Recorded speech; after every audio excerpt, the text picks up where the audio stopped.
Hello again, and welcome back to Let's Play Legacy of the Wizard. I am your host, MeleeWizard, and we're here in the middle of the path to Xemn's crown.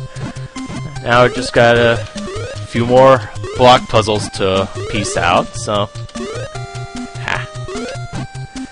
Now there's two ways that you can get across this gap here, since all of those blocks are fake. One way is to take one of those blocks up there at the top and basically make a moving bridge, or you can make a stairway like I am doing now. Now, with the moving bridgeway, it might be faster, but really only if you get it on the first try. Otherwise, you have to go back up. Not only you have to reset the room, get all the... And I'll have to try more than once, but frankly I like this way better because it's more reliable, you know. And kill that armored guy. A whole lot of fake blocks in these dungeons. You never know what's real and what's not. There we have another one of those fake block enemies. I believe that guy only hit me for 4 damage, so that's not so bad. So I'll keep moving blocks around through fake walls, go through another fake wall, kill that knight guy, and grab the Mattock, one of the trio of block manipulators. With that, Lyll can destroy those special blocks outright, which is a very, very handy thing to do.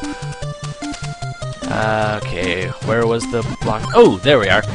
Ooh, almost dropped. I almost fell even deeper than I wanted to. Come on, why am I firing at him when I can just jump on top of them? Jeez. Now, there are some enemies that basically home in on you, and they can be really, really annoying. Especially when there's groups of them, and they can be very relentless, and that's a life replenisher, which is totally useless. And here is probably one of the most tedious parts of the whole game. Here we have to be moving blocks around, and we have to keep going up and down, maybe about a dozen times or so. Plus you have a whole bunch of enemies that are up on the ceiling, plus flying wizards that can appear at any time and come from any direction, which is a very, very irritating thing to have to deal with. Although one positive note is that even though all of those ladders at the bottom, they lead to dead ends, they also reset the room. So if you happen to screw up somewhere, you can just go down the nearest ladder, come back up, and everything is good as new. So.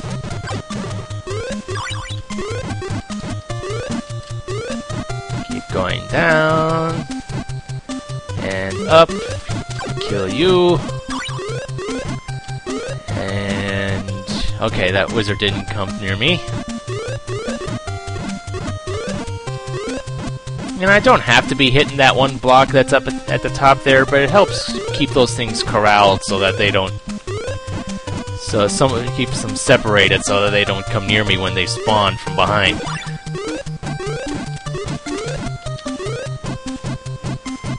Oh boy, where's that one gonna go? Ooh, that one was close.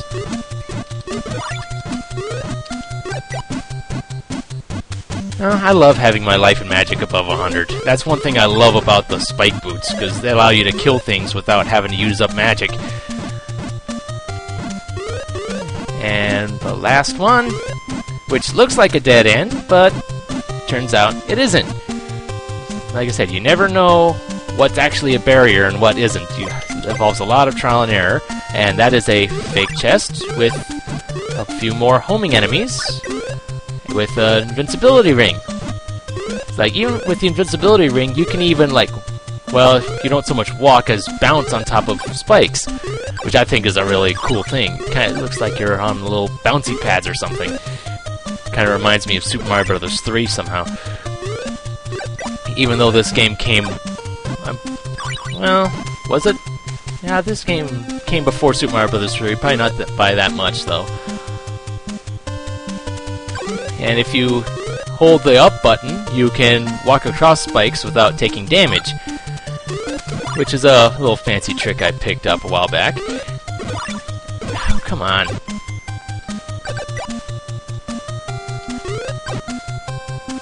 Yay, more keys. Yeah, basically, unless you have like less than 2 keys, actually having one drop is not a very common thing. It basically happens by random chance. So if you ever have a key drop, grab it. Even though I have like 22, you never know when I might run out, you know.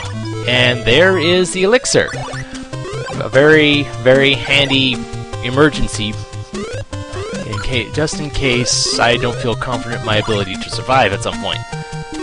And there's a scroll, which can be a major pain, because goodness knows how oftentimes there's a lot of little precise movements that are required of you, and moving at twice your normal speed doesn't help there. And here's a whole bunch of fake blocks. It requires you to be pretty observant there. And no, I don't want to go to sleep right now. Oh, come on! I want to go up there. Thank you. And that chest up there has the crown in it. And you could be moving those blocks around, or... crap.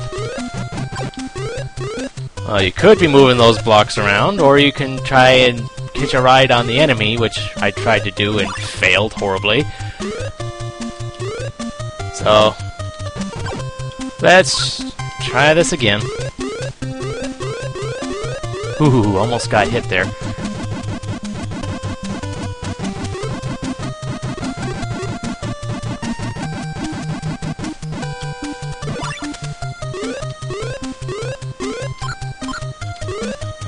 I don't want to fall into those things again. Alright, now let's... come on, be more cooperative this time, please. Thank you!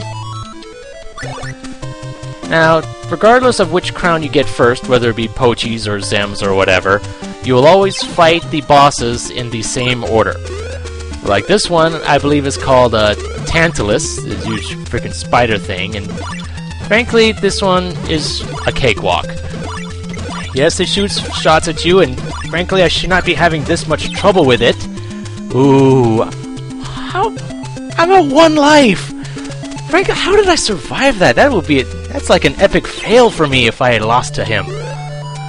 Crap. Well, I lived, I got a crown, and now we're back up at the surface, and he's heading home to rest. And now we're going to be taking out Lyll to grab a few items here. So from there, we're going to grab the Mattock and the spike boots.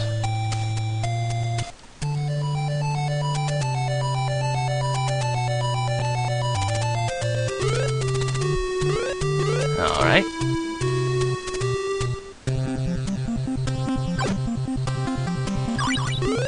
Magic, yay. And Lyll is probably one of my favorite characters. Once she can jump really high, as you've seen. Although her attack range is pretty good, is actually the best, but she also has the weakest attack power. However, if you time her shot such that it stays in contact with the enemies for a long while, it can counteract that, or even be even more efficient than using Xemn or Pochi.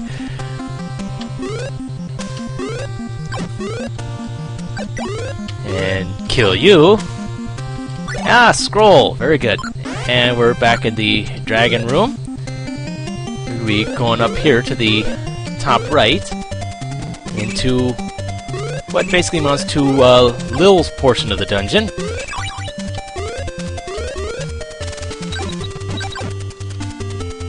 Ooh, another scroll. Alright.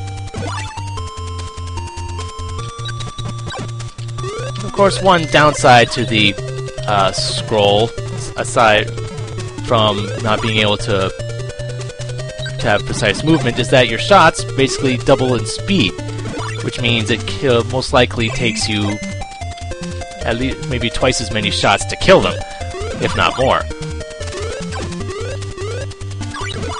Oh, come on. Screw you then. Those chests have nothing, so... But there's a couple of chests over here. Oh, whoa. Ah, crap. Well, while I'm here, might as well grab this one. This is the rod. Basically, it's usable by everyone, and it doubles your shot range. Although I do not believe it doubles the speed, which is why one of the reasons why I don't like these scrolls. And there's an extra set of 20 keys. When you're using the rod, like I said, it doubles your attack range, but it also doubles the cost of your normal magic shots. So instead of using 1, it uses up 2. So, frankly, I think it's rather useless, but to each their own. But this chest, on the other hand, has the wings. A vital piece of equipment for Mayna, since it, as the name implies, it allows her to fly. Granted, it uses up magic at a steady rate, but goodness knows, being able to fly as opposed to having to jump to where you need to go, that is a very, very useful thing. And, there is a couple more items that I am planning on going after before heading for Mayna's crown. And I just hope I have enough time to get there. Just having the scroll actually helps for once. Ah. And there is an elixir up there, but oh well. So, coming up here. Come on.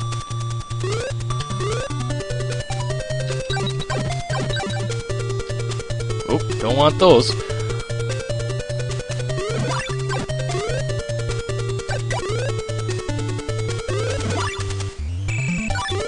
Another key. And there's a crystal in there if I ever wanted to get that one. And we're going to be heading across the dragon room down to the entrance of Mayna's path. So there's a couple items we can get there real quick.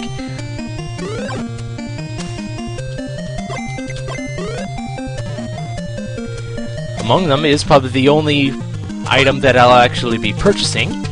And there's an inn. Now it's a shop. And we have the dragon shield. One of the best items in the game, bar none.